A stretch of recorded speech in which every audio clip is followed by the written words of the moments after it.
Hello there, boys and girls. Happy Monday. Welcome to story time. I hope you all had a fabulous weekend.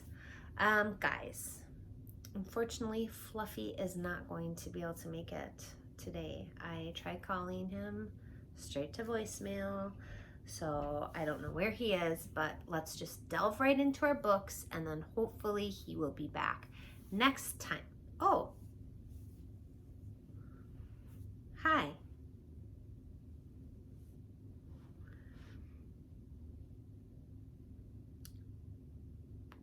Can I help you? Oh, you're here for story time? Oh, okay. My name's Teresa. I read the stories, and these are my friends.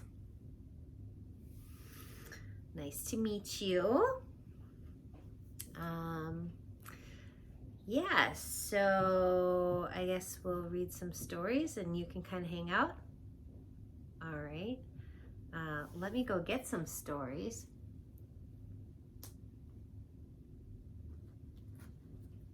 All right, I have some picked out. So I'll start reading them. And usually, Fluffy usually just sits over here, kind of out of the way, so I can read the stories. You have something to give to my friends? All right. Go get it. He's got a present for you guys, I guess. Oh. I don't know if they want you to throw a sock at them.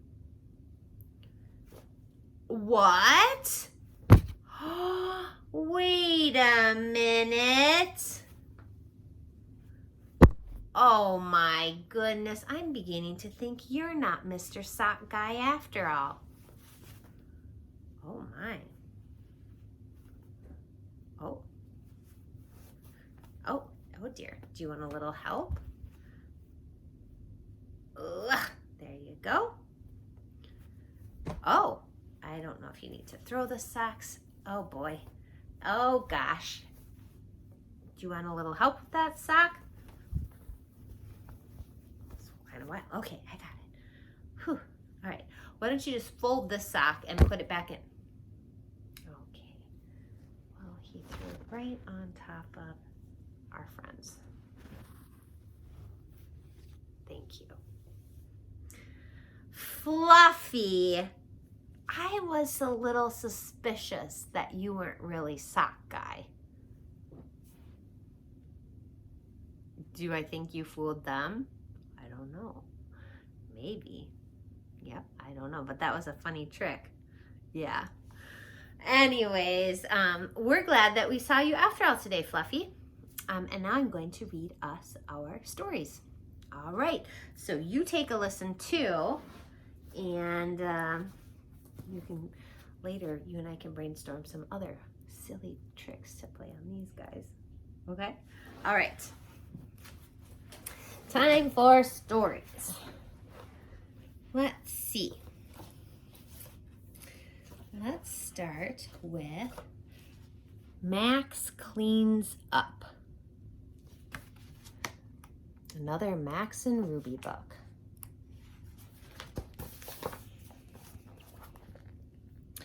Max parked his popsicle where no one would find it. In a shoe.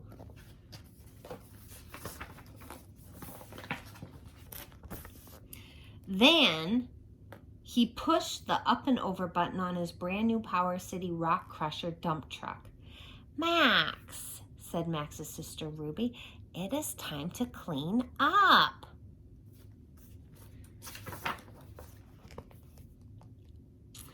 Your dump truck goes back in the sandbox. When Ruby wasn't looking, Max emptied the dump truck into his pocket.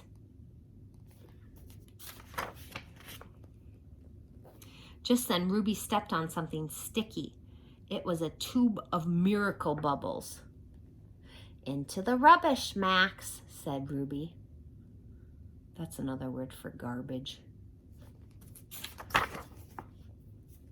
But Max squeezed the rest of the miracle bubbles into his pocket too. Your ant farm ants have escaped, Max, said Ruby. back home they go. There's all those ants on the floor.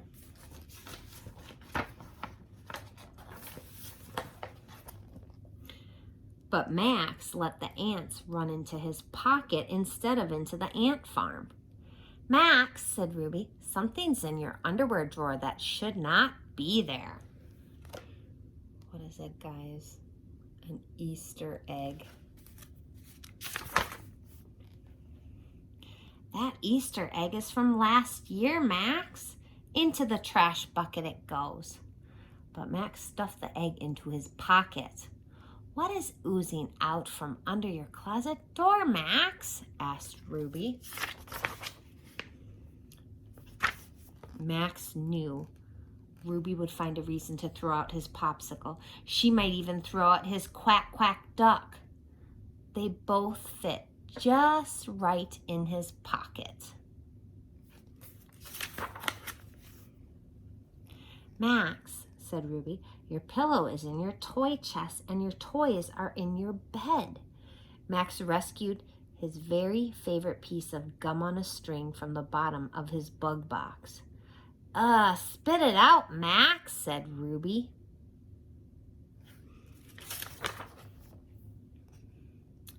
Ruby put all the toys in the toy chest. She lined up the Santas and the dolls. The sneakers went into Max's closet, and the wind-up bugs went into the bug box. Max saved the gum in his pocket. Look, Max, your room is completely organized. There is a place for everything, and everything is in its place. Max, what is in your pocket? Everything, said Max. Oh boy. The end. Next up, we have blue hat, green hat. When you guys were like 2 and 3 years old, this was one of your favorites. Remember, you would laugh and laugh and laugh. Blue hat, green hat, red hat, oops! Red shirt, blue shirt, yellow shirt, oops! Yellow pants, red pants, green pants, oops! Blue coat, oops! Red socks, oops! Green shoes, yellow shoes, blue shoes, oops! On his head. And this is your favorite part. Yellow hat, green shirt, blue pants, purple socks, red shoes, oops! Look at those guys, they're like, what? Is she jumping in with her clothes on? The end. And last but not least, we have Blueberries for Sale by Robert McCloskey.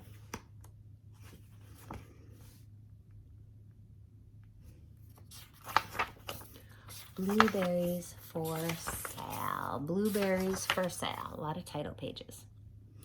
One day, little Sal went with her mother to Blueberry Hill to pick blueberries. Little Sal brought along her small tin pail, and her mother brought her large tin pail to put berries in. We will take our berries home and can them, said her mother. Then we will have food for in the winter.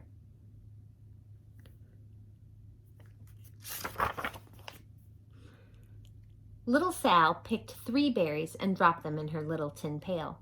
Kaplink, kaplank, kaplunk. She picked 3 more berries and ate them. Then she picked more berries and dropped 1 in the pail, kaplunk, and the rest she ate. Then little Sal ate all 4 blueberries out of her pail.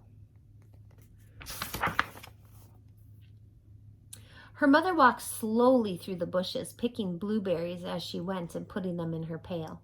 Little Sal struggled along behind, picking blueberries and eating every single one.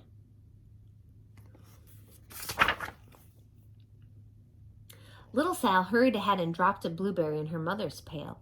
It didn't sound kaplink because the bottom of the pail was already covered with berries. She reached down inside to get her berry back. Though she really didn't mean to, she pulled out a large handful because there were so many blueberries right up close to the one that she had put in.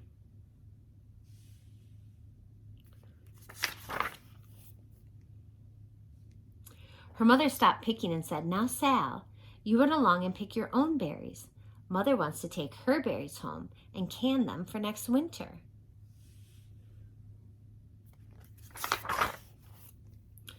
Her mother went back to picking, but little Sal, because her feet were tired of standing and walking, sat down in the middle of a large clump of bushes and ate blueberries.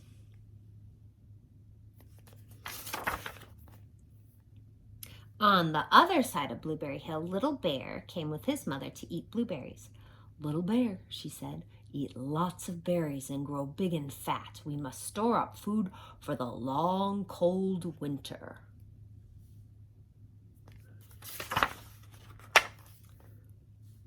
Little Bear followed behind his mother as she walked slowly through the bushes eating berries. Little Bear stopped now and then to eat berries. Then he had to hustle along to catch up.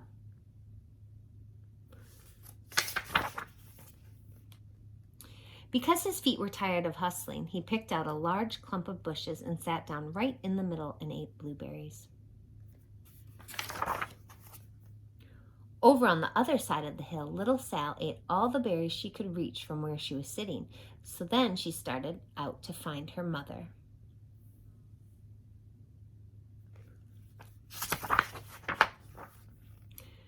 She heard a noise from around a rock and thought, "That's my mother walking along." But it was a mother crow and her children, and they stopped eating blueberries and flew away saying, "Caw, caw, caw." Then she heard another noise in the bushes and thought, "That is surely my mother, and I will go that way."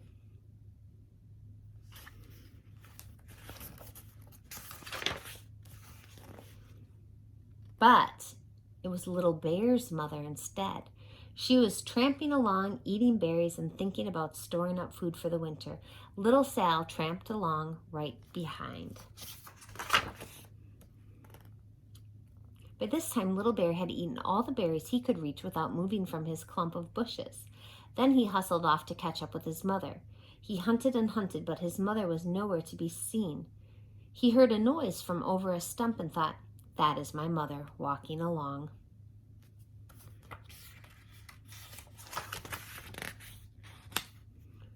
But it was a mother partridge and her children. They stopped eating berries and hurried away. Then he heard a noise in the bushes and thought, "That is surely my mother. I will hustle that way."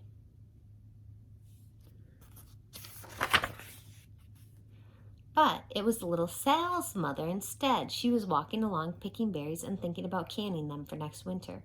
Little Bear hustled right along behind.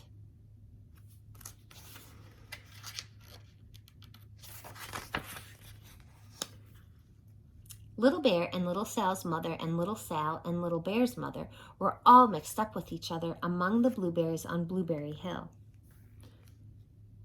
There you've got Sal's mom and Little Bear, and Mama Bear and Little Sal.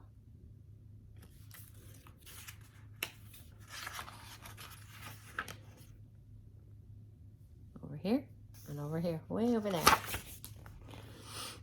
Little Bear's mother heard Sal walking along behind and thought it was Little Bear. And she said, "Little Bear, munch, munch, eat all you gulp can possibly hold, swallow." Little Sal said nothing. She picked 3 berries and dropped them, kerplink, kerplank, kerplunk, in her small tin pail. Little Bear's mother turned around to see what on earth could make a noise like kerplunk. "Oh!" she cried, choking on a mouthful of berries. "This is not my child. Where's Little Bear?"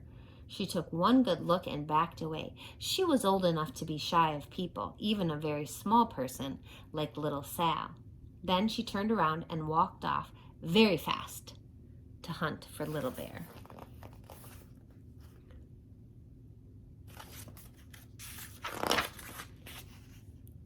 Little Sal's mother heard Little Bear tramping along behind and thought it was Little Sal.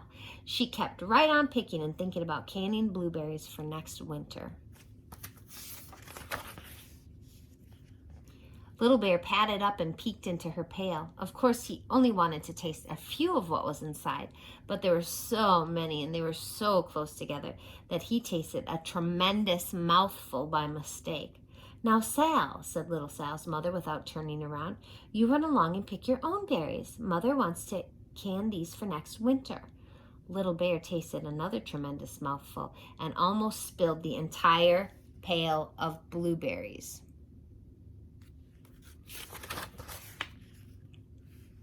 Little Sal's mother turned around and gasped, "Oh, my goodness, you are not Little Sal. Where's my child?" Little Bear just sat munching and swallowing and licking his lips. Little Sal's mother slowly backed away. She was old enough to be shy of bears, even very small bears like Little Bear. Then she turned and walked away quickly to look for Little Sal.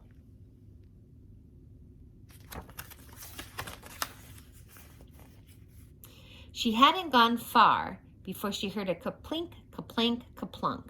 She knew just what made that kind of noise.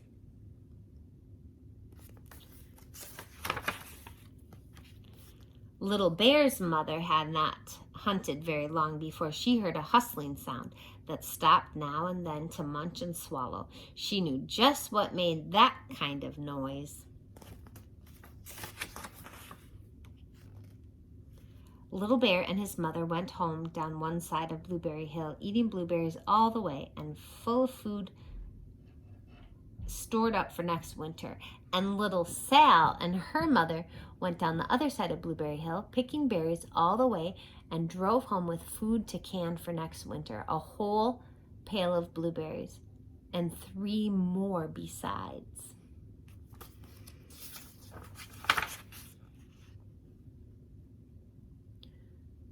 There they are. The end. All right, guys, that's it for today. Have a great night or morning or afternoon, whenever you happen to watch this.